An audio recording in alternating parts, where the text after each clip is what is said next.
Hello, everyone. It's Mike from Downtown Comics, and I'm here as always with James Rossman. James, how are we doing today? Doing great. How about you? All right. Yep, I'm doing awesome. We are talking about some books that were released February 11th, 2026. In this one, we'll be talking about the Absolute Wonder Woman Annual, the 2026 one-shot, basically. Like, share, and subscribe. We want you to smash that like button. In the comments, we'd love to hear what you thought of what we're talking about. Agree, disagree, whatever. Just keep it civil. But if this video inspires you to go out and buy the book, you weren't going to do it, but you're going to try it because of us and you liked it, then let us know that too. That's always fun for us to see. Yeah. Yep. So, all right. So before we begin, James, I know that I talked to you off camera before we started that I had a lot of stuff to say about this. Yeah. book, Yeah. okay? Well, here's my a lot of stuff to say. This book, 5 out of 5. Mm-hmm. One of the more perfect comics I've ever read. Mm-hmm. I could end this video right now, just say no notes, just go out and get this thing and read it, and I'm done. I'm just I'm just done. There are comics that I've read. I think the only one, the one I can remember last, there was an issue of Spider-Man that we talked about in one of the videos, Amazing Spider-Man. Oh yeah. That I thought was just a perfect comic. Like it's like the ideal comic, because here you have a comic, I don't follow, and we've talked about this. Oh yeah, you don't. I don't follow Absolute Wonder Woman. I read most of the first arc, but once the book started selling really well and we were like selling out the day, I couldn't keep up and I just, fell off. And then I did start it again with that. We talked about the number 16, I think it was. Yeah. But overall, I haven't really read the character of the book, right? Mm-hmm. And this book was just, again, the ideal comic that you write a one shot, an annual, where it's a complete story told well. It does have roots in the ongoing narrative, right? Because they even reference it, but I didn't have to read that to like this story. And I can't say it was Kelly Thompson, right? Yeah. I can't say enough. Kudos.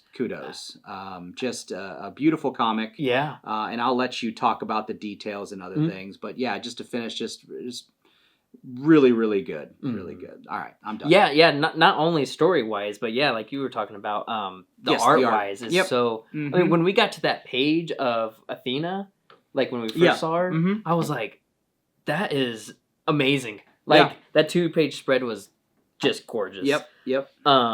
But this does pick up off from the story from Absolute Wonder Woman number 5. Oh, okay. And that's where Wonder Woman was fighting the Tetracide, and she briefly turns into Medusa. Okay. To be able to defeat the Tetracide. So since this time, Wonder Woman has basically felt horrible about the way that Medusa is and like what she's dealing with, being Medusa essentially. Yeah.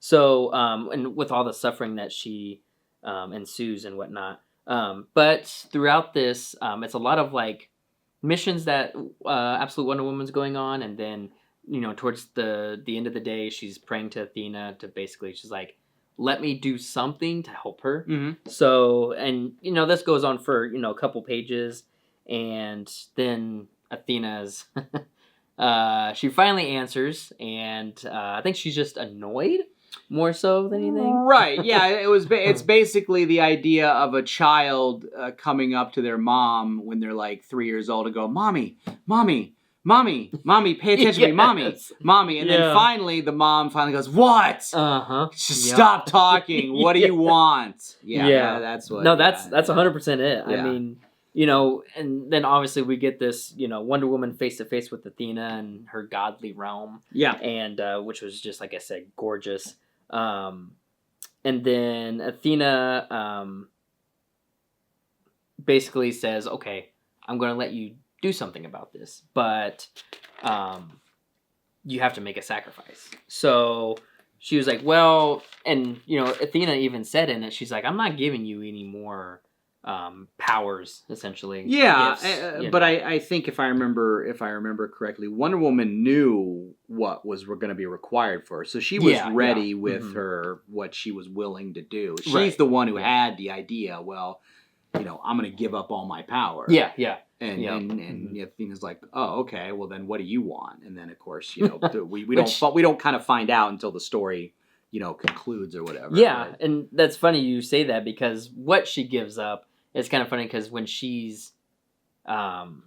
makes a comment about Bruce, and she's like, how does Bruce do this when, obviously everything's like, the things that these characters have to get to, like on top of mountains and such. She's like, how does Bruce do this with no powers? Right. Yeah. So, but yeah, no, like you said, she, gives up her, should we say what she gives up in there? Yeah, we'll say. Yeah, we'll say it. Yeah, okay. But yeah, no, she gives up one of her powers and goes to, confront Medusa, and in this she's approached by her siblings, sisters, yeah. And so she's basically kind of like having to fight them blind, really, I think.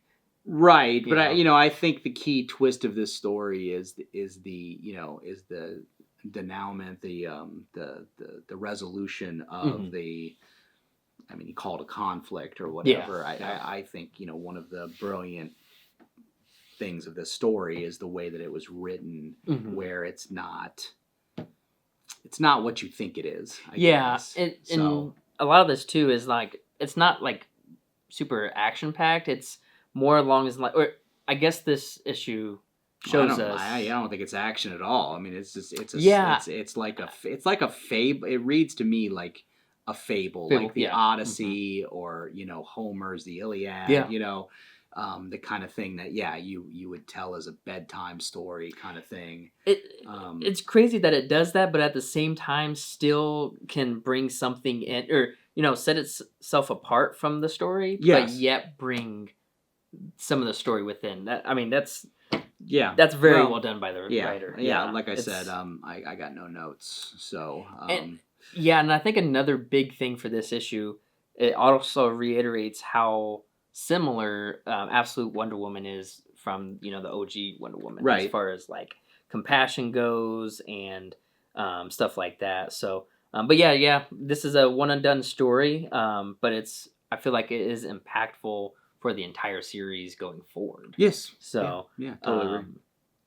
But another cool thing is Wonder Woman is she's building up her arsenal of friends, and I just have a feeling one day she's gonna have to call on them. Sure. Yeah, you get that sense. Yep, you get that sense. Yeah.